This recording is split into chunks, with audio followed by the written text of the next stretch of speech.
심리학을 공부하면서 제가 엄마로서 자존감이 많이 낮다는 것을 제가 많이 깨달았어요. 그 이유가 뭐냐면은 저는 어릴 때 역기능 가정에서 자라났어요. 그래서 아버지가 이렇게 그 가정을 돌보지 않으시고 노름을 하시고 엄마가 그 6남매를 다 책임지시면서 자랐기 때문에 이렇게 마음에 상처가 많았고 또 부모님 힘드시니까 자녀한테 이런 그 감정을 인정한다든지 그런 부분이 참 부족하거든요. 그래서 감정을 인정받지 못하고 자라다 보니까 제가 굉장히 열등의식이 많고 또 자존감이 낮아서 아이를 키우는데 제가 많이 힘들었다고 그렇게 여겨지더라고요. 그래서 저 자신을 그렇게 심리학에서 MMPI라든지 MBTI 이런 검사가 있잖아요. 그런 검사를 통해서 저 자신을 많이 이렇게 바라다 보게 됐고, 그래서 제가 이렇게 자존감이 낮고 또 열등의식이 많았던 그 이유가 내가 어릴 때 그 자라온 그런 그 배경에 큰 영향이 있구나, 그런 걸 깨닫게 됐어요. 그래서 그것을 알게 되니까 제가 많이 편해지더라고요. 아, 내가 이래서 아버지에 대한 그런 그 분노가 내 안에 내재되어 있었고, 그래서 그 힘든 것이 내 아이를 키울 때 그게 편안하게 다가가지 못하고 아이를 많이 완벽주의적인 그런 기질을 가지고 닥달하고 그렇게 힘들게 했다, 그런 걸 제가 많이 느꼈거든요. 근데 그걸 느끼고 나니까 제가 많이 이렇게 편하게 되고 또 편하니까 또 아이들한테도 이렇게 편하게 다가가서 그때부터 저는 아이들 교육에 이전보다 훨씬 더 다르게 다가갔다고 그렇게 여겨집니다. 그래서 제가 이 엄마는 아이의 미래다 이 글을 쓰게 된 그 가장 큰 동기가 정말 엄마의 자존감은 정말 아이의 대물림 된다거든요. 대물림 되기 때문에 엄마의 자존감을 높이는 게 이게 가장 중요하다고 생각했기 때문에 이 책을 쓰게 됐습니다. 지금 이렇게 말씀 들어보면서 좀 더 구체적으로 또 더 많은 이야기들을 들어봤으면 좋겠다. 그래서 여기 또 방청객으로 오신 분들이나 또 시청자 여러분들도 이 시간을 좀 충분히 활용을 하셔가지고 많이 들으셔서 자존감을 높이는 일에 힘써 주셨으면 좋겠다라는 생각이 듭니다. 그러면 지금부터 또 궁금한 것이 많으시죠? 네. 하나씩 또 질문 받아가면서 또 이야기 나눠보는 시간 갖도록 하겠습니다. 네. 질문. 예, 제가 먼저 할게요. 그러니까 여기 보면은 좋은 엄마를 포기하면 행복한 엄마가 될 수 있다. 그러니까 우리에게 필요한 것은 완벽한 엄마가 아니라 충분히 훌륭한 엄마라는 그 대상 심리학자 유니컬 씨라는 그 대목이 있더라고요. 그러면은 완벽한 엄마와 충분한 엄마의 차이점은 어떤 게 있을까요? 예, 완벽한 엄마라는 것은 그 아이에게 말하자면은 그 눈높이를 높여서 아이보다 눈높이를 높여서 완벽한 것을 아이한테 계속 요구를 하는 거죠. 아이의 그 재능은 한계가 있는데 그 높은 것을 요구하면은 그게 그 완벽을 요구하는 엄마인데, 우리가 좋은 엄마 콤플렉스라는 말이 있죠. 네. 좋은 엄마는 좋은 건데 그 콤플렉스는 안 좋은 거예요. 좋은 엄마가 되려고 막 노력하고 만약에 좋은 엄마가 내가 아니다 싶으면 낙심하고 이런 부분은 콤플렉스이기 때문에 그건 좋지 않거든요. 만약에 반대로 충분히 훌륭한 엄마라는 것은 아이가 이렇게 부족한 게 많거든요. 우리의 눈높이를 높이면 아이의 모든 게 다 부족하게 보이잖아요. 근데 아이의 부족하고 또 실수가 많더라도 있는 그대로 인정하고 또 그 부족한 거 연약한 것을 바탕으로 더 성장할 수 있도록 이렇게 도와주면 그런 엄마가 충분히 훌륭한 엄마라고 그렇게 여겨집니다. 네, 또, 네. 박수가 네, 좋습니다. 또 질문 받도록 하겠습니다. 이 책에 보면 저는 맨 처음 프로필이 눈에 들어왔는데요. 자녀교육 전문가, 부모교육 강사, 초등학교 교사 여러 가지 직업을 다 하셨는데 엄마로서 살아가기도 정말 힘든 세상인 것 같은데 이렇게 여러 가지 또 책까지 내실 수 있었던 그런 노력이 많이 필요했을 것 같아요. 그래서 저도 이런 걸 좀 배워가고 싶어서 노력이 어떤 것들을 하셨는지 궁금합니다. 예, 제가 아이가 3명인데 이제 다 컸어요. 물론 아이가 어릴 때는 제가 이제 초등학교 교사니까 워킹맘으로 정말 너무 힘들죠, 그죠? 힘들지만 저 같은 경우는 그 끊임없이 공부하고 자격증을 따고 계속 그랬던 것 같아요. 그 방학 때 같은 데도 연수를 계속 받으면서 그렇게 했고, 또 가장 그 중요한 것은 늘 책을 가까이 했어요. 저희가 일부러 아이 3명이 도서관 앞에 살았거든요. 도서관 앞에 살아서 그냥 뭐 더우면 도서관 가고 추우면 도서관 가고, 근데 도서관은 우리 안방처럼 정말 서재처럼 그렇게 드나들었거든요. 그래서 이 책을 쭉 읽다 보니까 이제 말하는 독자죠. 그러니까 책 읽는 게 참 좋더라고요. 오히려 정말 우리 아이들보다 제가 더 책을 많이 읽었어요. 그런데 이제 그 아이 키우고 학교 다니면서 아이 키우는 건 진짜 시간이 정말 모자라잖아요. 근데 제가 책을 쓴 때는 작년부터라서 아이들이 지금은 다 집에 없거든요. 다 이제 직장도 가졌고 또 뭐 임용고시 하러 가고 또 막내가 대학생이고 기숙사가 있으니까 이제 저 혼자 있으니까 이제 충분히 제가 시간을 활용할 수 있게 됐어요. 근데 그 저희 나이 때쯤 되면 빈둥지 증후군이라는 그런 증세가 있잖아요. 품 안에 있는 아이가 떠나면 허전하고 그런 거 있는데 저는 이제 그렇지가 않고 더 좋은 거죠. 네. 더 좋고 그러니까 제가 올 2월 달에는 우리 이제 막내가 이제 기숙사에 올라가면서 그 방을 제가 서재로 꾸몄어요. 네. 예, 근데 그 전에는 딸이 하나 있고 아들 그 방 하나 따로 있기 때문에 주방에서 제가 처음에 작년에 글 쓸 때는 주방에서 노트북 가지고 주방에서 계속 글을 썼거든요. 근데 아이가 이제 서울에 올라가면서 그 방을 이제 남편이 제가 막 엄청나게 글을 열심히 쓰고 이렇게 하니까 도저히 못 말리겠다 싶어서 그런지 서재로 꾸미자 이래서 서재를 꾸면서 지금은 정말 이제 그 서재에서 책도 읽고 글도 쓰고 끊임없이 그렇게 하고 있습니다. 부러운데요. 네.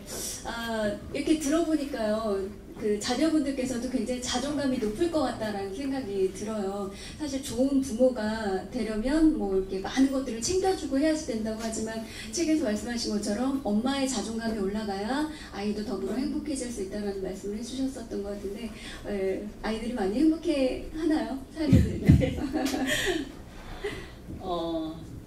저는 제가 너무 바쁘고 그렇기 때문에 이렇게 막 살뜰하게 막 챙겨주고 그렇게는 못했어요.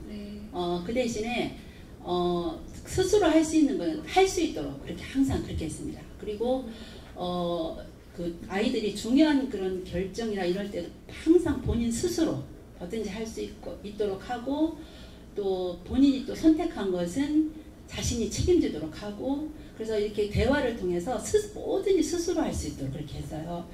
예를 들면 고등학교가 좀 멀면 다른 엄마들 막 태다주고 아빠가 또 태다주고 뭐 가는 길에 태다주고 그러는데 저희 부부는 거의 버스 타고 다니라.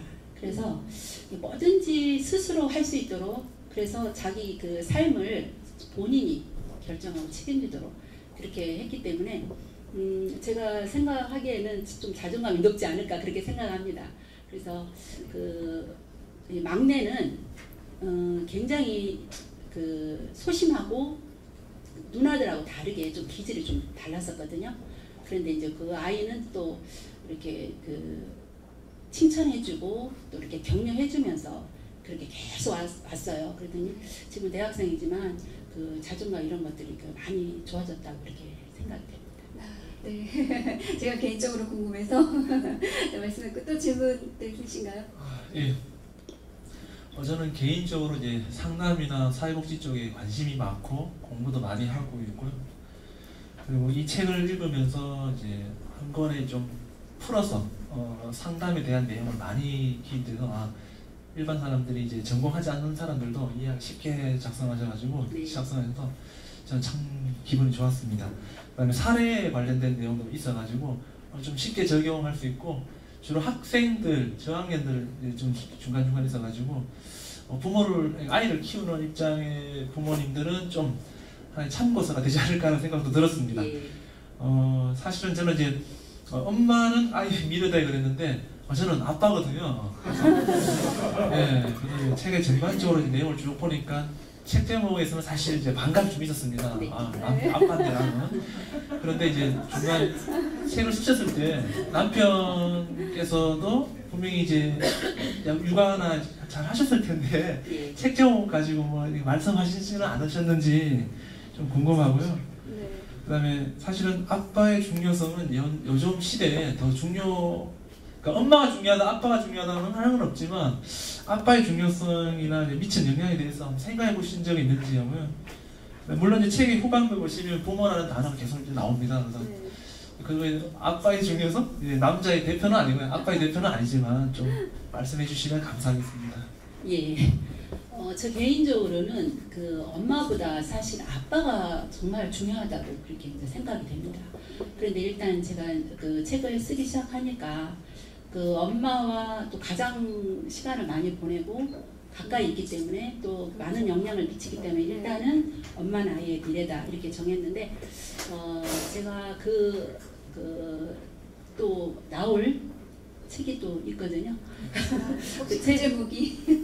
이제 제목은 네. 출판사에서 이렇게 변경이 가능하기 때문에 지금 말을 해도 의미가 없어요.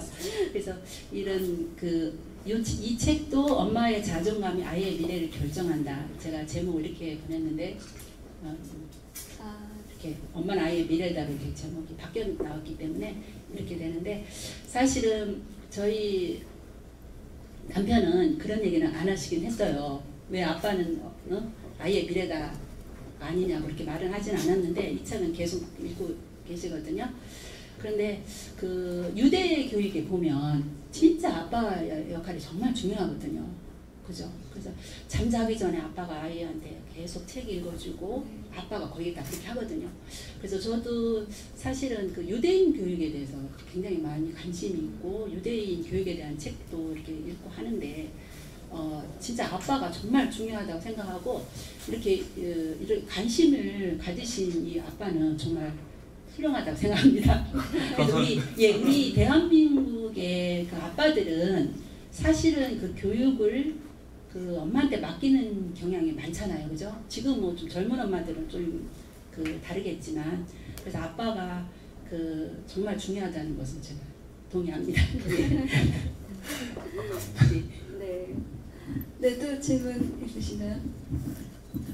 현장에서 있다 보면은 정말 소심한 아이가 있어요. 그러니까 미술 시간에도 나는 못 그려, 선생님 도와주세요. 그런 아이가 있고, 그리고 또 이렇게 장난감도 친구 거면 따라서 해요. 따라서 하고 친구가 바르지 못한 행동까지도 따라하고 또 선생님 눈치를 보는 아이가 있어요. 그래서 어떻게 하면은 그 아이를 잘 도와줄 수 있을까라는 말씀 좀 해주세요. 예, 소심한 아이는 기질상의 문제도 참 많은 것 같아요. 그러니까 제가 딸이 2 있고 또 7살 터울로 막내 아들을 낳았는데 위에 2 아이들은 조금 굉장히 명랑하고 적극적이고 그런 편인데 막내는 굉장히 소심하더라고요.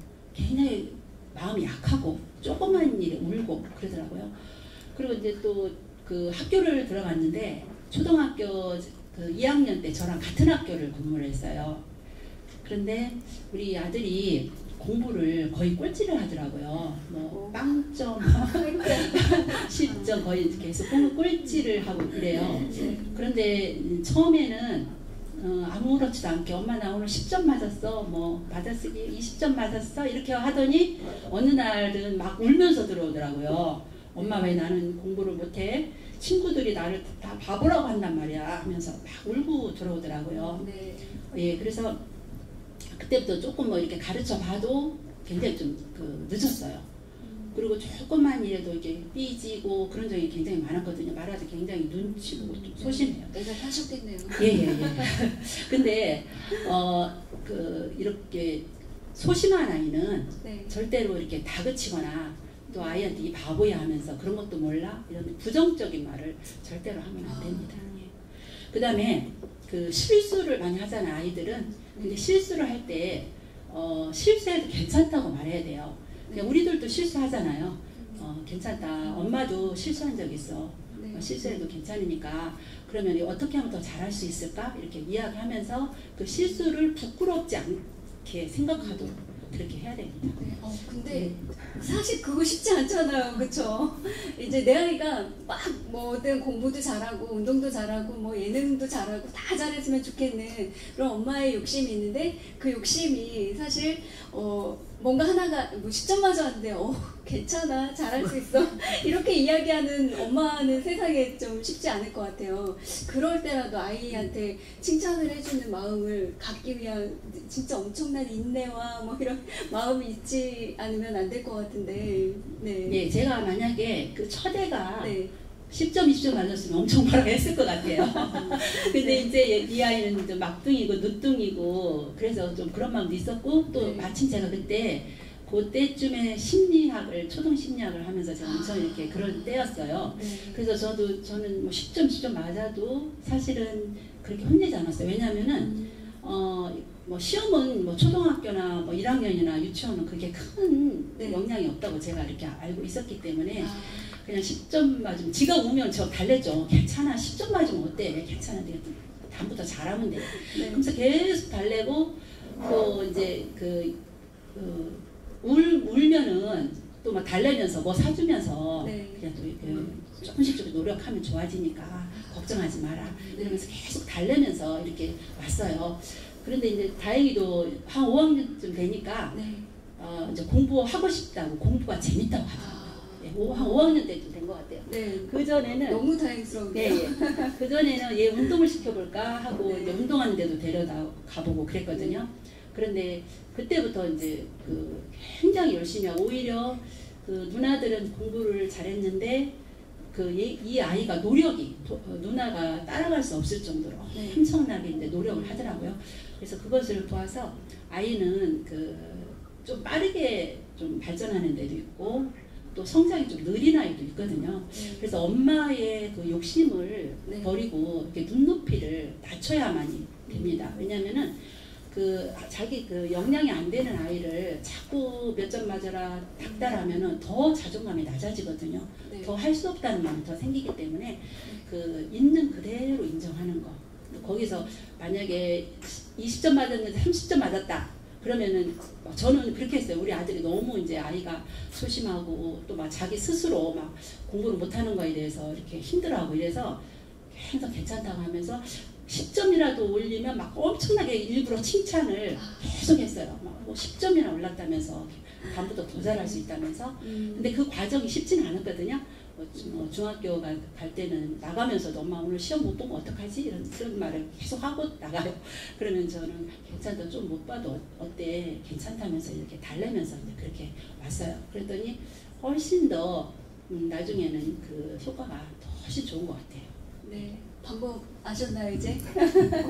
네. 여러분들도 많이 칭찬해주고 격려해주고 그러면 좋을 것 같다라는 생각이 듭니다. 네. 또 네. 결혼 전에 신부 수업이라고 해서 꽃꽃이나 요리나 이런 것들을 배우는데요. 막상 결혼해 보니까 이런 거는 아무 쓸모가 없더라고요. 그리고 아이를 낳고 보니까 정말 육아만큼 중요한 게 없구나 하는 걸 많이 깨달았는데요. 결혼하기 전이나 아니면 아이를 낳기 전에 이런 자격이나 아니면 이런 것만은 꼭 갖추어야 된다 하는 것이 있다면 어떤 것이 있을까요? 예. 제 생각에는 물론 자존감도 중요한데 우리가 결혼 전에 신부로서 어떤 뭐 수업 받는 게 잘 없잖아요. 특히 직장 생활하는 사람은 막 직장 생활하랴 또 결혼 준비하는 것보다 버거운데 근데 제가 이렇게 아이를 키우고 보니까 그리고 또 이렇게 결혼 생활 하다 보니까 정말 중요한 것은 자기를 이해하는 게 참 중요한 것 같아요. 내 자신을 이해하는 것. 내가 어떤 사람인지 그리고 우리 가문은 어떤 가문인지 이런 것들을 이렇게 객관적으로 나를 보는 게 참 중요한 것 같아요. 근데 내가 나를 이해하면 남편도 이해하게 되더라고요. 근데 나를 이해하지 못하면 모든 걸 환경 탓하고 남편 탓하고 내 기준으로 보니까 다 부족하고 그래서 결혼 생활에 대한 그런 불평과 회의가 이런 것들이 생기는 것 같아요.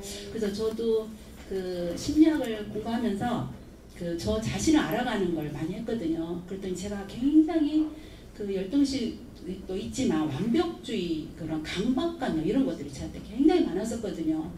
그래서 혼자 있을 때는 괜찮아요. 저 혼자 하는 거는 제가 그 굉장히 규모가 저 몇 시에 뭐 일어나서 몇 시까지 공부하고 네? 그런 게 계획대로 딱딱 해야 돼요. 저 성격은. 근데 아이는 그렇게 안 되잖아요. 네, 그렇죠. 아이는 제가 분명히 지금 저 시간에는 텔레비를 끄고 밥을 먹어야 되는데 그렇게 안 되잖아요. 그러니까 막 너무 화가 나고 이렇게 너무 이렇게 그 아이한테 또 닥달하고 또 큰 소리 하게 되고 계속 그런 저를 발견했거든요. 그러면서 이제 제가 이런 강박관념이 있다고 생각하니까 내가 완벽주의 기질이 있다고 생각하니까 이제 그 거기에 고치려고 조금 노력을 하게 되잖아요. 이만해도 괜찮다 이런 생각들. 그래서 지금은 굉장히 많이 좋아졌어요. 특히 또 아이들도 그렇지만 이게 남편을 볼 때도 이게 내 기준으로 보니까 저렇게 하면 안 되는데 이런 기준이 계속 있으니까 너무 갈등이 생기고 힘든 거예요. 근데 이제 지금은 그런 부분이 정말로 많이 좋아졌어요. 제 자신이 이게 완벽주의적인 이걸 아니까 내가 고쳐야 된다, 이걸 내려놔야 된다 생각하니까 좀 남편이 좀 부족한 거 보여도 그냥 그대로 그냥 인정을 해버리니까 인정을 하니까 그러니까 저도 편하고 그 남편도 이렇게 편한 것 같아요. 그래서 제가 그런 생각이 들더라고요. 아, 정말 이런 심리를 내가 결혼 전에 좀 알았으면 좀 더 결혼 생활 정말로 편했겠다 이런 생각이 들더라고요. 그리고 그런 그 시간을 많이 보냈기 때문에 제가 요즘 한 번씩 이렇게 보면 굉장히 미안한 생각이 문득 들어요. 아, 이런 그 집안에 완벽주의 엄마가 있으면 그 집은 재앙이라는 말도 있어요. 그러니까 제가 정말 나 때문에 엄청 힘들었겠다. 남편이. 그리고 아이들도 얼마나 힘들었겠나 이런 생각하니까 정말 이렇게 미안하다는 생각이 문득 들거든요. 예, 그래서 그 결혼을 앞둔 사람이라든지 또 결혼하신 분도 지금이라도 이런 뭐 꼭 자격이 아니라도 뭐 대학원이 아니라도 평생교육원에 그런 게 많잖아요. 저도 대학원에서도 물론 배웠지만 평생교육원에서 막 저녁 때도 가고 미술치료사라든지 뭐 심리지도 이런 것도 하고 계속 배웠거든요. 근데 그런 배우는 것이 저한테 정말 많이 도움이 되더라고요. 심리 공부를 좀 하면 다른 사람들을 이해하고 또 배려할 수 있는 그런 마음들이 또 더 많이 생길 수 있는 것 같다라는 생각이 드는데 사실 공부하는 게 쉽지가 않잖아요. 이게 도전인데 원래 책 읽는 것도 참 쉽지 않은 일인데 책 읽고 공부해야지 된다 그러면 어려울 것 같아요. 그렇지 않으면 또 다른 방법이 뭐가 또 있을까요? 그래요? 공부하는 거? 그 엄마가 그 책을 읽고 공부해야 된다. 그게 어려운가요? 저는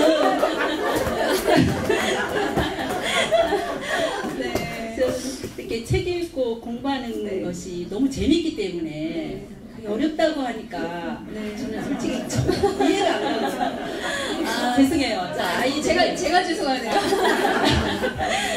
우리 아이들이 고등학교 고3 때 수능을 공부할 때도 제가 더 늦게 자고 더 일찍 일어나고 그러면서 책 읽고 공부하고 이렇게 했고 그래서 지금 한순간도 제가 틈나면 설거지 청소는 안 해도 책은 읽거든요. 죄송합니다. 그래서 그러다 보니까 이제 뭐 설거지는 제가 해요. 그 대신에 빨래 청소는 다 남편이나 아니면 우리 아들이 방학 때 오면은 설거지 그때 해요. 이번에 방학 지나고 갔잖아요. 가면서 걱정을 하더라고요. 엄마 이제부터 설거지 누가 치지?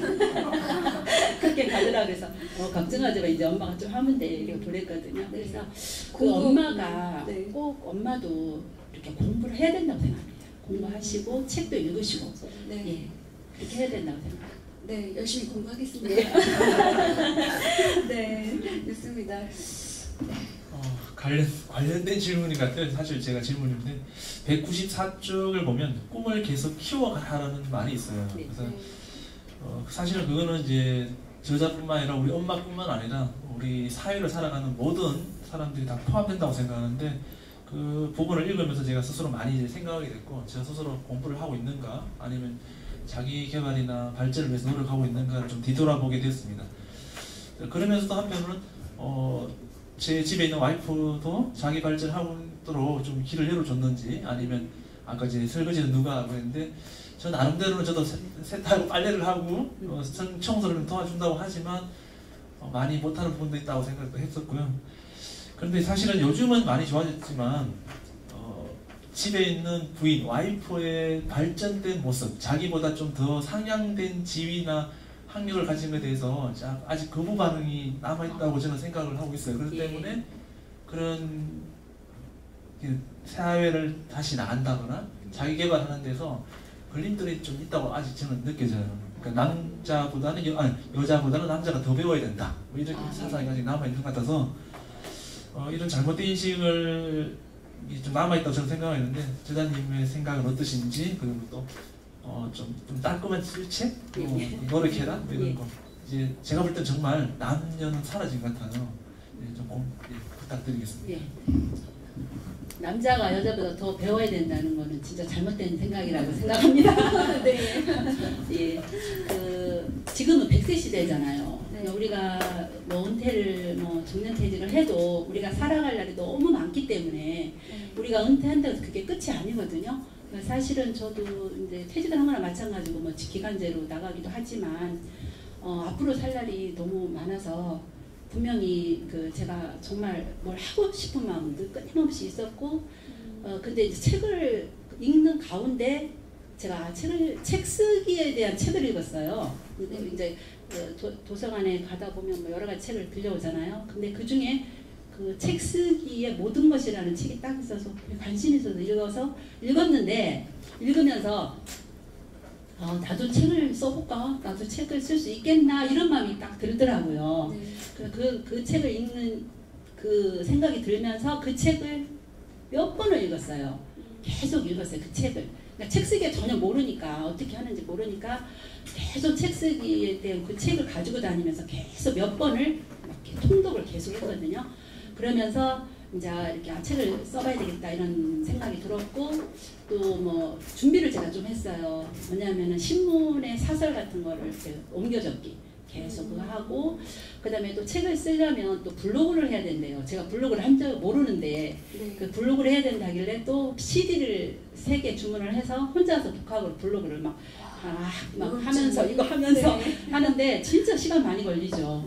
계속 하는데 그렇게 하면서 준비를 했어요. 그래서 어떤 계기가 돼서 이제 책쓰기 카페를 통해서 이제 책을 이렇게 원고를 내서 이렇게 출간을 이렇게 하게 됐는데, 너무 정말 저의 꿈을 찾은 것 같아서 너무 정말 행복하고 너무 가슴 뛰고, 정말 내 자신의 꿈을 이루는 게 이렇게 행복한 거구나. 저는 그걸 너무 많이 느껴요. 네. 예, 그래서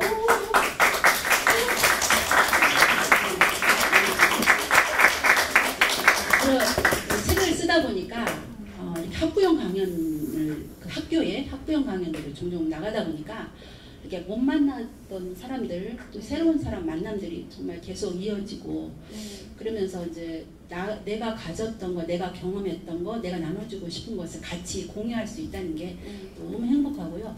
그래서 우리 그 엄마들이 어떤 것이든 간에 조그만 거든 이렇게 자기를 좀 성장시킬 수 있는 것을 조금씩 도전하고 한다면 분명히 길이 열린다고 그렇게 생각이 듭니다.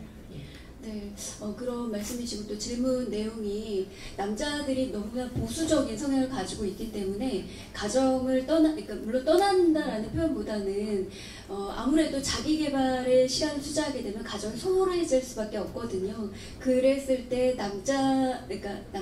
남성분들, 남편분들의 어떤 지원을 좀 받았으면 어떤 지원을 좀 해주시는 게 좋은지, 내지는 그쵸, 그럴 때 어떻게 해야지 될지가 저도 사실 걱정인 것 같아요. 저도 이제 나와서 일을 하는 직업을 가지고 있지만, 나와서 일을 할 때 다들 대다수가 남편이 집에 살림이 엉망이 되니까 그것 때문에 굉장히 서운해하고 뭐 반감을 사기도 하는데, 그럴 때 자기 개발이 좀 이렇게 나가게 되지 않나 그런 생각이 들거든요. 그때는 어떻게 해야지 될지 또 예, 맞아요.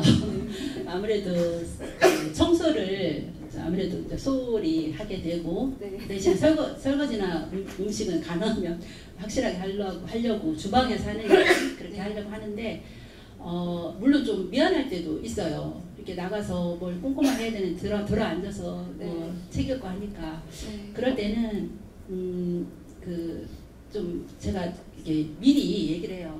언제까지 원고를 써야 되는데 어떡하지 이제 그렇게 얘기를 하면 그러면은 그냥 내가 좀 알아서 할 테니까 써라 이렇게 해서 조금 이렇게 그 마음적으로 지원을 아끼지 않은 편이거든요. 예.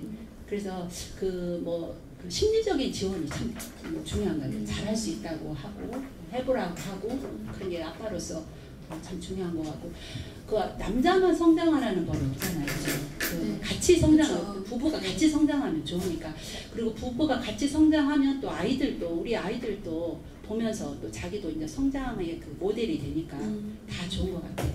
네, 좋습니다. 가정이 전체적으로 성장을 하기 위해서는 남편의 끊임없는 지지도 또 필요할 것 같다라는 생각이 드는데요. 네, 궁금하신 거 있으시면 또 질문 부탁드릴까요? 그러니까 저희 아이가 지금 고1이거든요. 그러니까 어릴 때보다 이제 그러니까 어릴 때보다 이제는 지금 이렇게 커가면서 훈육해야 할 일들이 또 많이 생기더라고요. 그래서 계속 이렇게 어떻게 하면은 또 이렇게 그러니까 아이가 이제는 잘못한 거를 했을 때 제가 혼내면 문을 확 닫고 가고 예. 또 그러니까 어릴 때보다 갈등 그 골이 또 곱고 또 오래 가는 것 같아요. 그래서 어떻게 하면은 우리 아이 그 자존감 건드리지 않고 저랑 원만한 그 훈육을 제가 할 수 있을까라는 거에 대해서 말씀해 주세요. 예, 그 청소년하고 대화할 때는 그 사실보다도 그 감정에 대해서 이야기하면 굉장히 잘 통해요. 감정을 얘기를 해야 되거든요. 그 말하자면은 그 너가 지금 그 힘드니 뭐 이런 거 있죠. 지금 얼굴이 안색이 안 좋아 보이는데 뭐 안 좋은 일 있어? 이렇게 그 감정을 얘기해야 되고 그리고 또 얘가 또 잘못한 게 있으면 네가 그렇게 잘못하니까 엄마가 마음이 속이 상하다 힘들다 엄마가 이제 내가 힘든다는 나 메시지라고 하죠. 네가 이렇게 해 이렇게 보다도 엄마가 네가 그렇게 하니까 엄마가 너무 속이 상하다 이렇게 그런 자기 엄마의 감정을 얘기하고 감정을 터치할 때 아이가 마음 문을 열어요. 그래서 보통 엄마들이 그 막 소리 지르고 일어나 뭐 너 때문에 못 살겠다 뭐 계속 이렇게 야단을 하고 그러는 경우가 많잖아요, 그죠? 그런데 그렇게 하면은 그 아이가 말문을 닫아버리기 때문에 그 감정을 특히 또 아빠하고도 아빠의 감정을 이야기할 때 아이가 마음문을 연다고 그렇게 합니다. 예. 그리고 이제 하고 싶은 말이 있을 때는 나 메시지, 그죠? 나 메시지. 네가 그렇게 하니까 엄마는 걱정이 된다. 엄마는 너무 속이 상하다. 그렇게 말을 해요. 그러면은 아이가 금방 받아들여요. 저도 근데 우리가 이게 우리가 자라날 때 우리가 어릴 때 자라날 때 이거 해라 저렇게 해라 이렇게만 제가 배웠잖아요. 그러니까 저도 아이 메시지가 좋다는 거를 제가 알았는데 안 되더라고요. 안 되고 계속 이렇게 해라 저렇게 해라 옛날에 했던 그 방식이 계속 나오더라고요. 그래서 저도 이제 이것도 노력이 필요한 것 같아요. 뭐든지 한 번만에 되는 게 아니라 저도 이제 계속 안 되는 거는 왜 안 되지 계속 하면서 하니까 지금은 이거 무슨 말을 하면 이렇게 나 메시지가 이렇게 나와요. 나오니까 또 아이도 굉장히 편하게 받아들여요. 그래서 이 청소년 사춘기 아이들하고 대화는 그 감정을 나누고 그리고 아이 메시지로 그렇게 하면 아이가 훨씬 더 엄마와 부모와의 사이가 이렇게 많이 좋아집니다. 그리고 이제 또 하나는 그 아이하고 이야기할 때는 이제 다른 사람하고 비교하는 건 정말 싫어하잖아요. 그죠? 정말 진짜 어른도 싫어하는 거죠. 예, 맞아요. 어른들 싫어하는데 애들 정말 싫어하고 예를 들면 뭐 누구는 어디 대학교 갔다더라 이러면은 막 그래서 어쩌란 말이라는 식으로 그러니까 비교하는 거 정말 비교하는 거 조심해야 되고요. 네. 그다음에 이제 그 지금 일어난 일만 이야기해야 되는데 지난 그 과거에 실수한 것까지 들춰서 할 때가 있잖아요. 근데 과거에 그 했던 거는 하지 말고 지금 일어난 일에 대해서만 네가 이렇게 했으면 좋겠다 이렇게 지금 일어난 일에서만 하는 게 좋겠다고 생각을 합니다. 네.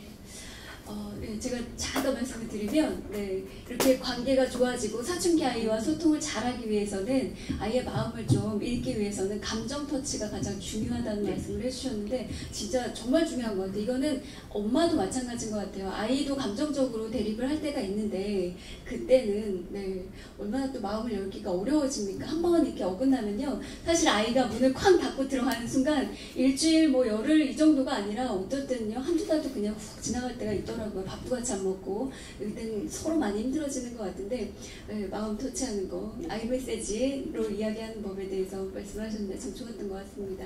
네. 책을 보면서 자존감의 중요성을 절실하게 깨달았는데요.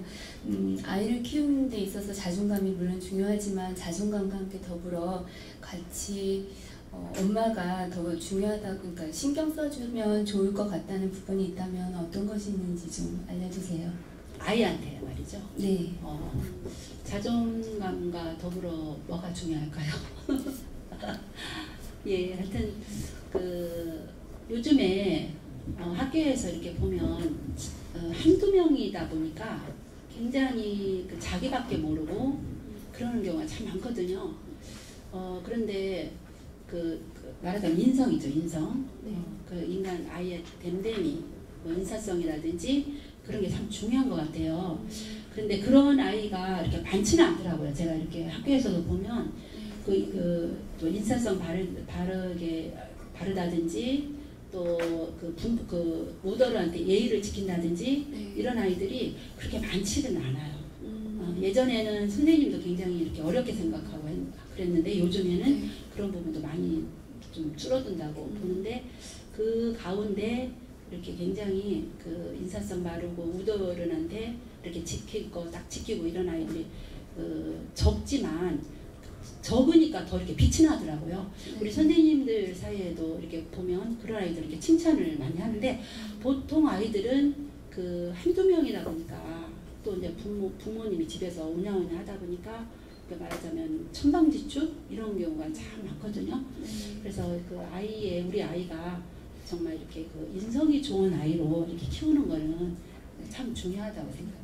네, 아마도 그런 문제는 아마 사회적인 그런 분위기도 있을 것 같아요. 왜냐하면 우리 아이들한테 그렇게 얘기 많이 하죠. 낯선 사람 따라가지 마라. 먹을 거 준다고 그러면 받아 먹지 마라. 이런 거 낯선 사람이 말 걸어도 들은 척하지 말아라. 막 이런 것들을 교육받고 자라다 보니까 아마도 그렇게 예절이라든지 이런 게 무시가 되는 게 아닌가라는 생각이 드는데 요즘에 많이 변하고 있다고 하더라고요. 학교에서 저도 학교에 종종 이제 나가 보면은 아이들이 제가 선생님인 줄 알고 사랑합니다 하고 정말 90도 각도로 인사하는 아이들이 있더라고요. 그러니까 학교마다 또 다른 것 같아요. 그러니까 사회적인 분위기는 굉장히 어둡지만 실제 학교에서는 그런 교육들이 또 많이 이루어지고 있다고 하니까 좀 더 나아지지 않을까 그런 또 희망이 보이기도 하네요. 네. 네. 저는 자꾸 페이지를 이야기하는데요. 183페이지. 열심히 통독하셔서 네, 좋습니다. 4시간 만에 다 읽었고요. 와, 네. 정말요? 네. 멋지지. 이때 공을 좀 던져주셔야 돼요. 정말. 네. 너무 많이 나왔는데. 한 일주일 읽은 것 같은데 4시간 만에. 네. 네, 중간에도 보면 183쪽 보면 혼자만의 시간을 가져라 있습니다. 보통 자기계발서를 보면 이제 자기만의 시간을 가져라 이런 것도 있는데 사실 이제 저 같은 경우는 남자 아빠니까 그냥 힘들어하고 그냥 나가서 혼자 소주 마시면서 이제 생각도 하기도 하고 아니면 등산 가서 혼자 등산하기도 해서 좀 자기 시간을 가졌다고 생각했는데 제가 떠나오게 되면 이제 엄마는 아이들과 항상 있는 거죠. 네. 그 생각을 이제 못했던 거죠. 제가 느끼게. 했고 저 같은 경우는 이제 캠핑이나 이런 가족 모임이 있거나 그런 게 있으면 엄마, 아빠, 자녀 다 가야 된다는 주의였어요. 네.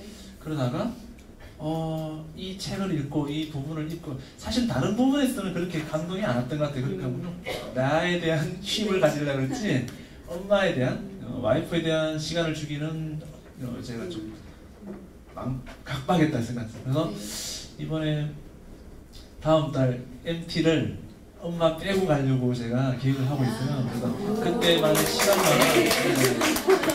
내가 엄마들의 제가 책을 읽고 네. 또 집사람도 이야기했어요. 이 부분이 있어서 내가 너에게 네. 그러니까 하루 반나절의 시간을 주겠다. 네. 그랬더니만 집사람이 하는 말이 그 책 읽고 나죠. 그렇게 해서 그래서 저도 그렇게 했는데 사실은 지금 공이 다루는 것만큼 네. 우리의 생각이 아직 그렇게까지 안 갔다는 거죠. 제가 말씀드리고 싶은 것은. 그래서 좀 충고 아닌 충고를 좀 해주시면 가정에다가 네. 엄마들에게 여유를 좀 주고 네. 네. 자기를 뒤돌아볼 수 있는 시간을 혼자만의 시간을 줄 수 있는 네. 충고를 좀 주신다면 네. 예, 진짜 훌륭한 아빠신 것 같아요. 네. 예, 그 책에 있는 사례는 이제 실제 사례거든요. 네. 그 제가 저희 반의 그 엄마였는데 그 첫애가 자폐고 밑에 둘이나 또 있고 하니까 너무너무 힘들어 미쳐 나갈 것 같아 하더라고요. 그런데 그 자기 그 시어머니한테 그 아이를 정말 자기가 죽게 생겼으니까 이렇게 맡기고 보니까 이제 그때부터 조금 그 힘이 나고 아이를 건사할 수 있는 그런 에너지가 나왔다고 그렇게 하고 또 이제 그 아이를 키우는 그 선생님도 너무 힘들잖아요. 네. 그래서 항상 아이는 엄마가 있어야 된다고 생각했는데 그 아기를 아빠한테만 딱 맡기고 둘이 시댁에 가도록 그렇게 하고 하니까 이제 엄마가 이제 굉장히 마음의 여유도 생길 뿐더러 또 아빠도 그 육아가 얼마나 힘들다는 것을 이제 같이 또 공감을 하게 되니까 그래서 엄마만의 혼자만의 시간을 갖는 거는 참 중요한 것 같습니다. 또 그뿐만 아니라 우리가 그 가정을 위해서 뭐 희생하는 것도 중요하지만 그 한 살이라도 어릴 때, 젊을 때 조금씩이라도 자기 개발을 위해서 하루에 뭐 단 30분이라도 네. 이렇게 시작한다면 그 충분히 그 미래, 그 정말 40세, 50세 아이들이 떠난 후에도 그 엄마의 그 꿈을 이루게 되니까 참 좋을 것 같습니다. 네, 저도 책을 그 부분이 굉장히 기억에 많이 남더라고요. 사실 혼자만의 여행도 가고 싶고 그런 욕심들이 되게 많았는데 저는 혼자 뭔가 시간을 많이 가져야지 내 시간을 가졌다라고 생각을 했었던 것 같은데 책에 보니까요. 여러분들도 실천을 해보시면 좋을 것 같아요. 잠깐 시장 가는 동안 혼자 걸어가잖아요. 그때도 나 혼자만의 시간이고 나를 위한 생각을 할 수 있는 그런 시간과 여유를 갖는 것이 훨씬 더 중요한 것 같다라고 말씀을 해주셔서 저도 그 부분이 굉장히 공감이 되고 감동을 했던 부분입니다. 네. 네, 또 그러니까 저기 자존감을 높일 때 칭찬을 많이 하라고 지금 계속 말씀을 하시는 것 같은데요. 그러니까 저희가 현장에 있다 보면은 선생님 저 이거 했으니까 이거 주세요, 칭찬해 주세요 라는 말을 많이 하더라고요. 그래서 이거는 아닌데 라는 생각이 들어서 그래서 어떻게 칭찬할 때도 그 적절한 방법이 있을 것 같아요. 네. 또 안 하니만 또 못하는 것 같아요. 그러면 그렇죠. 칭찬을 하면 예. 그래서 어떻게 하면은 칭찬을 잘할 수 있을까 방법 좀 알려주세요. 예, 칭찬을 하는 것도 중요하지만 칭찬을 잘하는 것도 정말 중요하다고 합니다. 칭찬을 할 때 그 결과만을 가지고 칭찬하는 것이 아니라 네. 그 노력한 그 과정을 이렇게 칭찬하는 거예요. 네가 그 최선을 해서 네가 하는 것이 그것이 엄마는 더 흡족하다. 결과가 어떻든지 간에.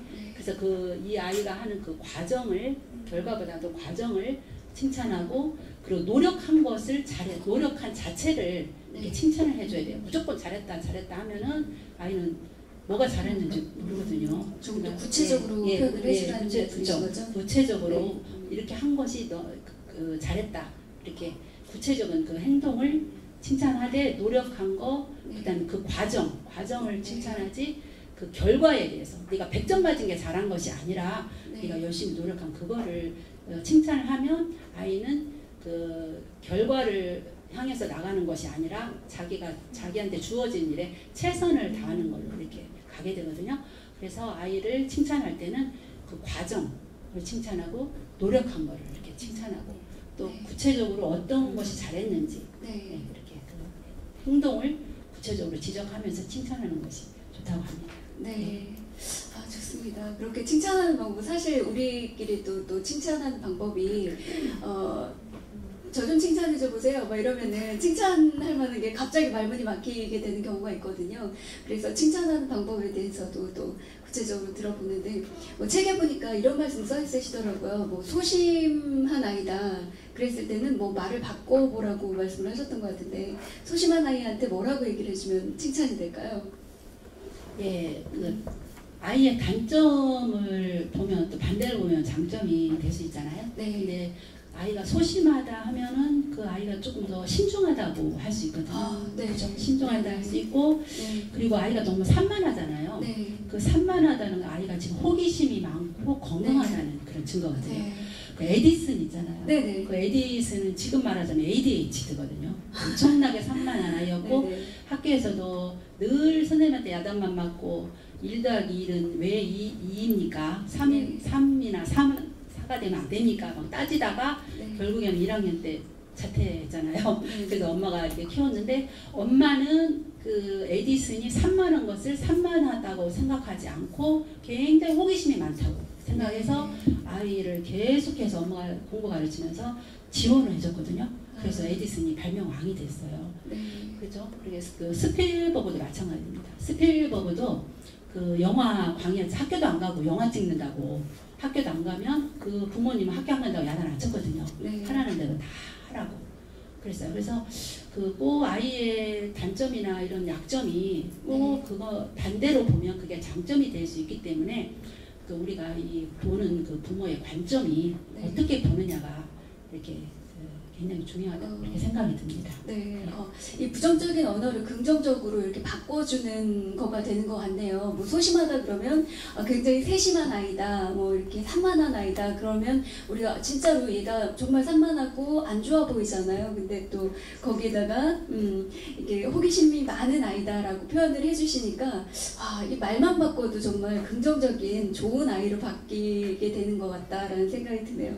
네, 감사합니다 말씀. 네, 또 질문 받도록 할게요. 네, 저는 이 책을 보면서 기억에 남는 구절이 좋은 엄마에게서 행복한 아이가 태어나는 것이 아니라 행복한 엄마에게서 행복한 아이가 태어난다는 말이 정말 마음에 와닿았는데요. 행복한 엄마가 되기 위해서는 좋은 엄마를 버리고 행복한 엄마로 되기 위해서는 어떤 방법들이 있는지 좀 알려주세요. 네, 아까하고 좀 겹치기도 하지만 좋은 엄마는 좋은 건데 근데 좋은 엄마 컴플렉스가 되면 안 된다는 거거든요. 좋은 엄마가 되려고 막 강박적으로 자기를 막 몰아세우고 이러면은 행복하지 않잖아요. 네. 그렇죠? 완벽한 사람 없으니까 완벽한 부모도 없고 완벽한 아이가 없거든요. 그런데 이제 완벽을 막 하려고 하면은 막 좋은 엄마가 이렇게 하면 나는 나쁜 엄마인데 이러면서 뭐 자기를 괴롭히는 거죠. 그러면 행복하지 않거든요. 그러니까 저도 딸 둘을 막 키울 때는 그랬던 것 같아요. 나는 잘해야 된다, 막 좋은 엄마가 돼야 된다 이러면서 아이한테 막 완벽을 요구하니까 아이는 막 더 막 짜증을 내고 막 힘들어하고 그렇게 돼가지고 더 멀어지고 이렇거든요. 그런데 있는 그대로 그 아이가 성장 속도가 다 다르고 아이가 가진 재능이 다 다른데 엄마는 이만큼 요구해가지고 계속 아이를 닥달하면은 아이는 계속 이제 스트레스가 쌓이고 그 스트레스가 쌓이면 작은 일에도 짜증을 내잖아요. 그죠? 그래서 그 아이의 눈높이를 부모님의 눈높이를 낮추고 아이를 그 있는 그대로 받아들이면 행복하거든요. 예. 그래서 저희 아들도 어릴 때 너무 공부를 못했지만 그냥 있는 그대로 그때는 그게 좀 됐어요. 저대는 물론 안 됐겠지만 그대로 인정을 하니까 그래도 예쁘고 좀 못해도 예쁘고 다독이면서 가게 되니까 그래 행복한 그 양육을 했던 것 같아요. 예. 네. 네. 좋은 엄마 컴플렉스 진단하기 진단 척도가 책 안에 있어요. 네. 몇 가지를 보면 이제 말씀하셨던 내용 중에 자기를 뒤돌아볼 수 있는 단락이라 그럴까 어려운 질문지가 아닌 척도가 있어서 저는 이제 괜찮았고 아마 이런 것들 때문에 아마 읽기는 편했고 자기를 뒤돌아볼 수 있는 시간이 되니까 좀 더 빠지는 것 같아요. 책에 내가 여기 해당되지 않을까 그러는데 사실 이제 그걸 보면서 제가 이래서 아마 빨리 읽지 않을까 생각이 들었는데요. 사실은 이제 부부 간에 그러니까 엄마 아빠의 관계가 좋지 않을 때 자녀한테 미치는 영향도 크다고 생각하거든요. 그런 내용은 사실 좀 없더라고요. 예, 그냥 예. 엄마 아빠에 대한 자존감이 있고 근데 나빴을 때의 문제점 네. 아니면 그런 내용은 차후에 네, 이 예. 책이 너무 많이 팔려서 네. 개정될 때 좀 삽입할 계획은 없으신지요? 아, 예. 진짜 그 부모의 관계, 부부 관계에서 나오는 그런 자녀에게 미치는 영향은 정말 엄청나죠. 그러니까 저 같은 경우도 우리 부모님이 어릴 때 많이 싸우시고, 싸우고, 또 너무 가난하고, 그런 거기에 대한 그런 상처.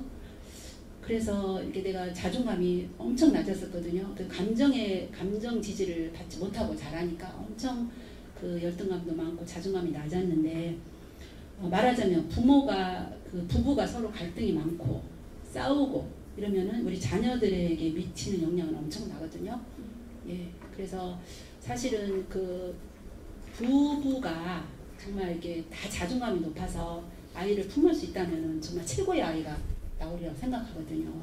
그런데 부모가 이렇게 자존감이 낮고 또 갈등이 많고 이렇게 계속 힘들면 어떻게 되냐면 아이의 감정이 어떤지 눈치를 못 채거든요. 자기가 힘드니까. 지금 자기가 왜 남편이 미우면 애도 밉다고 그러잖아요. 그죠? 그렇기 때문에 그 정말 이렇게 부부 간에 그 서로 그 지지해주면서 서로 이렇게 사랑하면서 또 이해하면서 이렇게 그 가정을 이끌어갈 때 진짜 건강한 아이가 좀 자존감 높은 아이가 자라난다 그렇게 믿거든요. 예. 네. 저요? 네. 사실은 질문을 상당히 많이 생각했는데 네. 네. 아빠는 아이의 미래다라는 책은 언제쯤 사실 저도 이제 자존감이 좀 세기 때문에 네. 아빠도 진짜. 좀 책이 나와야 되고 예. 아마 3탄은 부모가 아이의 미래다가 나오지 않을까 생각도 하는데 그러게요. 아빠는 아이의 미래다 정말 꼭 네. 필요할 것 같아요. 예. 근데 제가 아마 올해 책이 2권이 더 나올 계획인데 제가 미리 예측했나요 벌써? 하나는요. 그 바뀔 수도 있지만 공부하는 엄마. 이런. 근데 또 하나는 이제 부모의 관점을 디자인하라 이런 내용으로 네. 부모 관점이 중요하다는 내용으로 그렇게 이제 나가게 되거든요. 그래서 정말 그 우리나라 그 행복지수가 우리 작년 2013년도에 그 연세대 사회발전연구소하고 방정환재단에서 그 한국의 어린이 청소년 행복지수 통계가 나왔어요. OECD 국가 중에 22개국 중에 몇일 것 같아요. 우리나라 어린이 청소년 행복지수가 22 중에 22 꼴찌예요. 그 정도로 우리나라 어린이 청소년들은 자기가 행복하지 않다고 느끼고 있거든요. 그리고 그 질문을 했어요. 초등학교 4학년부터 고3까지 살아가면서 학교 다니면서 가출과 자살 충동을 느낀 적이 있느냐 이렇게 질문했거든요. 네. 근데 초등학생 7명 중에 1명이 느낀 적이 있다 그렇게 말했고 고등학생 4명 중에 1명이 자살과 가출 충동을 느낀 적이 있다 그렇게 말해요. 네. 그리고 지금 우리나라 그 OECD 중에서 그 청소년의 사망 원인이 뭔지 아세요? 자살이에요. 사망 원인의 1위가 그 자살이거든요. 그러니까 자살로 생을 마감하는 청소년들이 정말 많거든요. 그래서 정말 우리 그 부모 그 아이를 보는 그런 관점이 정말 바뀌어야 되고 네. 정말 부모의 자존감을 높여서 진짜 아이의 자존감을 이렇게 높일 수 있는 그런 대한민국이 돼야 돼요. 그러니까 저희 우리나라는 유교적인 관습 아래 그 자랐기 때문에 그 감정 지지를 못 받고 자랐잖아. 어릴 때부터 뭐 하라 이거 하라 혼나고 맨날 그런 것만 했기 때문에 우리 자신이 부모 노릇하기가 참 힘들거든요. 저도 그런 걸 참 많이 느꼈어요. 이렇게 하고 싶은데 너무 안 되더라고요. 그래서 그 많은 노력이 필요한 것 같아요. 네. 네. 아빠는 아이의 미래다는 직접 쓰셔도 괜찮을 것 같다는 생각이 들고요. 노력해보겠습니다. 직접 쓰시는 게 좋을 것 같아요. 네, 좋습니다. 네, 또.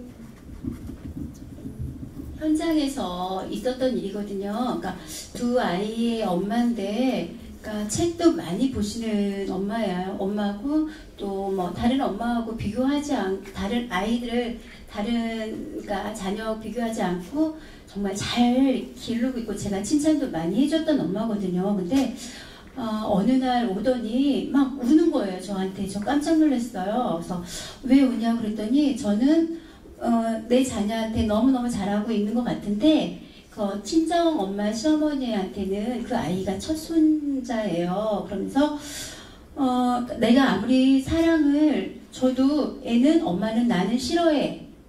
그러니까 엄마는 사랑을 주는데 아이가 느끼지를 못하나 봐요. 그러고 또 친정 엄마 시어머니도 오셔가지고 너는, 그러니까 아이가 둘이거든요. 너는 왜 첫째한테, 그러니까 첫째는 성격이 되게 소심해요. 같은 엄마가 낳았어도 틀리더라고요. 둘째 아이는 성격이 너무 좋고 또 뭐 사교적이고, 근데 첫째 아이는 되게 소심하고 좀 막 그래요. 그래서 시어머니도 맨날 전화해서 너는 왜 첫째한테만 관심이 없냐, 응? 그러면서 막 울더라고요. 그러니까 저는 어떻게 했으면 좋겠냐고. 그래서 제가 하는 말이 어머니 지금 정말 잘하고 계시다고 그냥 안아만 줬어요. 그래서 어떻게 그 엄마한테 어떤 말을 해줘야 되나요? 이제 제가 그 엄마에 대한 상황을 자세히는 모르지만 지금 아이한테 말하는 거죠. 아이한테 어떻게 해야 되는지. 아이가 예. 이제는 못 느끼는 거예요. 엄마는 나만 미워해. 어, 엄마는 충분히 사랑을 준 것 같은데 더 이상 어떻게 해줬으면 못 느끼니까. 동생이 있죠. 네, 동생도 있어요. 그러니까 저도 그 둘째 아이가 좀 그랬어요. 셋째를 갑자기 이제 7년 만에 자기 동생이 생기고 아들이 생기는데 자기가 볼 때는 엄마는 아들만 예뻐하고 동생만 예뻐한다고 그렇게 느꼈던 것 같아요. 그래서 굉장히 사춘기 때 엄마를 힘들게 하고 그 아이 동생을 경쟁심 시기심 때문에 많이 힘들게 했는데 조금 기다려주는 게 좀 필요할 것 같아요. 내 마음속에 끊임없이 이 아이를 사랑한다 하고, 그리고 그 딸인가요? 아들한테라도 직접적으로 동생이 그 어리니까 엄마의 관심이 더 필요한 거지 내가 너를 싫어하는 게 아니다, 똑같이 사랑한다 이렇게 말로 표현하면서 이렇게 그 조금 시간을 좀 두면서 이렇게 마음으로 다가가는 게 좋을 것 같아요. 기다리라고 엄마한테 해야 되겠네요. 네, 그리고 말해주고. 네, 너무 많은 말씀들도 저희가 아마 입장이 부모의 입장이고 또 엄마의 입장이고 아빠의 입장이다 보니까 궁금한 것도 많고요. 사실 책을 읽고도 또 구체적으로 또 궁금한 사실들 또 이야기 접해 봤는데요. 이제 마이크를 좀 돌려서요. 우리 방청객분들 또 궁금하신 게 있으실 것 같아요. 또 방청객분들 질문 좀 받도록 하겠습니다. 궁금하신 거 있으시면 손 들어주시면요. 마이크 돌려드리도록 하겠습니다.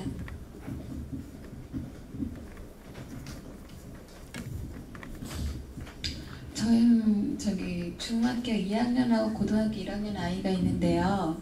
지금 언뜻 책을 보니까 페이지 219페이지에 감정은 수용하고 행동은 제한하라고 이제 들으면서 제가 잠깐 읽어봤어요. 근데 저희 아이들이 자존감이 이렇게 낮은 편은 아닌데 긍정적인 면도 많고 그러는데 어떤 때 본인들이 잘못하고 좀 그런 거에 대해서 인정을 잘 안 하려고 해요. 그리고 그거를 좀 회피를 하면서 이제 그 잘못한 거에 대해서 좀 지적을 했을 경우에는 이제 울어요. 울으면 이제 제가 마음이 약해서 이제 거기서 멈추고 어떻게 해야 될지를 몰라서 거기서 이제 끝나고 그거를 이제 제대로 잡아주지를 못해서 이제 지금까지 오는데, 그럴 경우에는 아이들한테 어떻게 그거를 잘못을 이제 스스로 사과도 할 줄 알고 이제 그걸 인정할 줄 알아야 되는데 그걸 어떻게 애들한테 말을 해주고 아이들이 그걸 어떻게 받아들여야 되는지 그걸 좀 알고 싶거든요. 네, 제 생각에는 아이가 이제 엄마가 볼 때 아이가 잘못하고 또 엄마가 분명히 볼 때는 예를 들면 거짓말인데 자기는 진짜인 것처럼 말하고 그런 경우가 있잖아요. 근데 제 생각에는 아이가 내가 분명히 얘가 하는 말이 잘못되고 거짓말이 있을지라도 알면서 아이를 그냥 있는 그대로 받아들이는 게 저는 낫다고 생각을 해요. 네가 분명히 거짓말인데 왜 거짓말을 자꾸 거짓말하냐고 하다 보면은 더 사이가 안 좋거든요. 제가 지금 또 상담하는 그 엄마가 중학교 2학년 엄마도 그런 분이 계세요. 분명히 10시까지 남자들 아이들하고 노는데 딴 데 갔다 왔다고 이렇게 말할 때 이제 이렇게 직접적으로 봤다고만 계속 이렇게 하면은 이제 더 이제 사이가 안 좋으니까 저는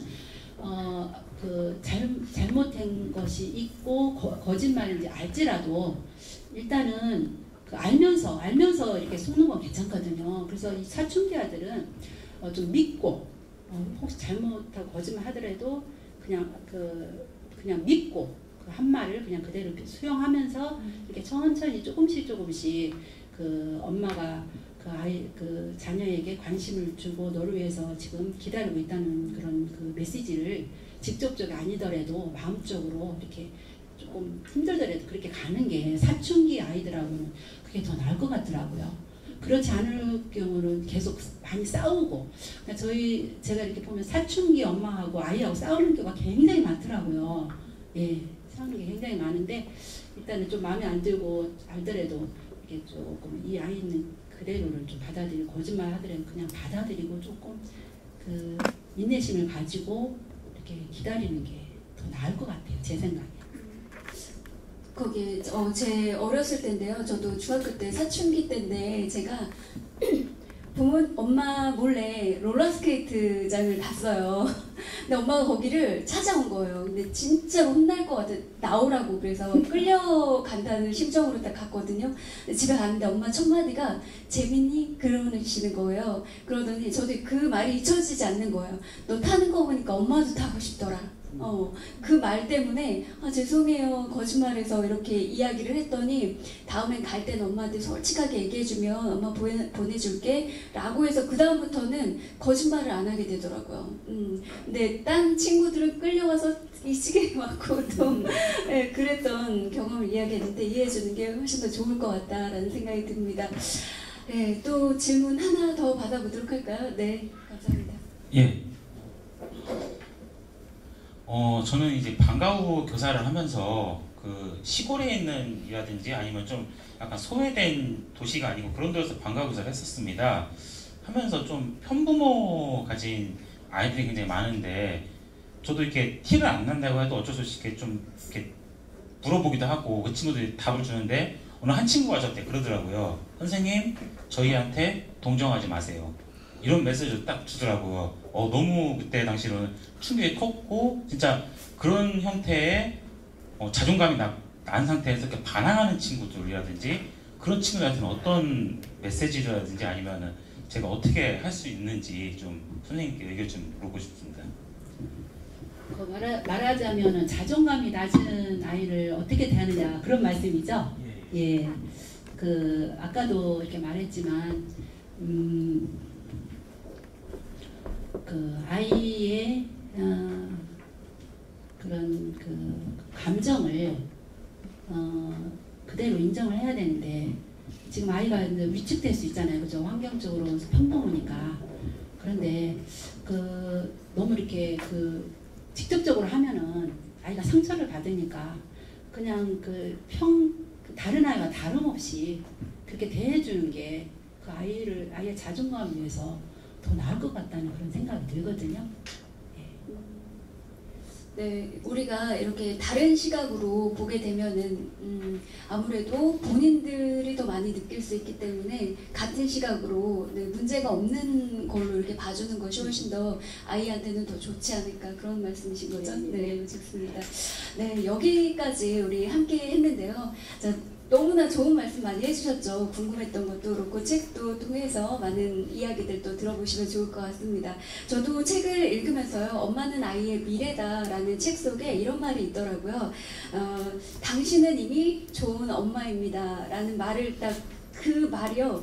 울컥한 네, 그런 느낌이 들더라고요. 소름 끼칠 정도로. 근데 아마 이 세상 모든 엄마들이 부족하다고 느끼실 것 같아요. 그래도 당신은 이미 훌륭한 엄마다라는 사실을 꼭 기억해 주셨으면 좋겠습니다.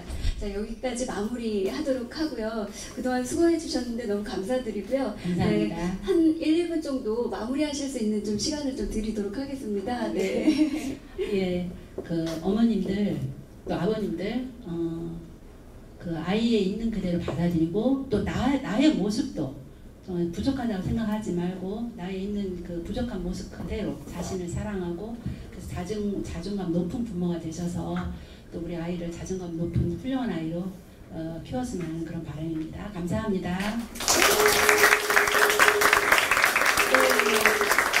다음 시간 예고를 좀 해드리도록 하겠습니다. 새로운 지식문화를 만들어가는 지식나는 공동체 북포럼 대전 다음 26번째 시간 맞이하게 됐는데요. 다음 시간 좀 특별한 시간을 마련했습니다. 진낙식 박사님의 독서법도 모르면서 책을 읽는 사람들이라는 책을 가지고 이야기 나눠보도록 하겠습니다. 많은 분들 참여해 주셨으면 좋겠고요. 장소는 시민대학 장암관 1층 네, 컨퍼런스홀에서 진행될 예정입니다. 7시까지 오시면요. 저자님과 미리 만나서 사진도 찍고 네, 사인도 받으면서 즐거운 시간 만들어갈 수 있을 것 같습니다. 저희는 그럼 여기서 인사드리고요. 다음 시간에 다시 만나 뵙는 걸로 하겠습니다. 감사합니다.